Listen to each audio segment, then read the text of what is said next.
Sebab tu saya katakan minta buat sementara waktu tabur batu kasaran untuk penduduk Kampung Gusai untuk pulang ke kampung halaman. Inilah sebab dia. Salah satu daripada punca inilah.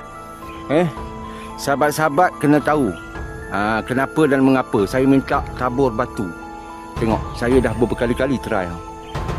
Menggelopor dekat sini sahabat-sahabat. Menggelopor dekat sini. Nampak tak? Inilah pihak-pihak yang berwajib minta tolong tengok sikit keadaan kami di Kampung Gusai ni. Jangan dekat pilihan raya dia baru nak datang. Tidur mana malam ni bah? Tidur rumah lah, tidur rumah. Saya terpaksa kena jalan kaki lah. Okey sahabat-sahabat, jom kita jalan kaki. Sebab bateri saya pun nak habis. Saya terpaksa kena jalan kaki, tinggal kereta saya kat sini. Banyak motor-motor yang tertinggal dekat sini. Nampak? Tu motor. Cara naik bukit ni turunkan kubur.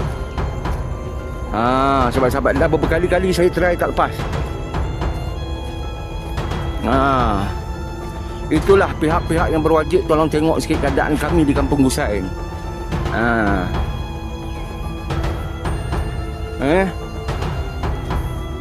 Bila kita bercakap, kata kita asyik nak melalak je. Nak melalak je, nak menyalahkan je kan. Tengoklah. Dah berkali-kali saya try tu, nampak kereta saya tu. Tu motor orang tinggal tu. Ni Kampung Gusai Ulu Temling Derantut Pahang. Saya kena tulis ni, Kampung Gusai ni dekat mana?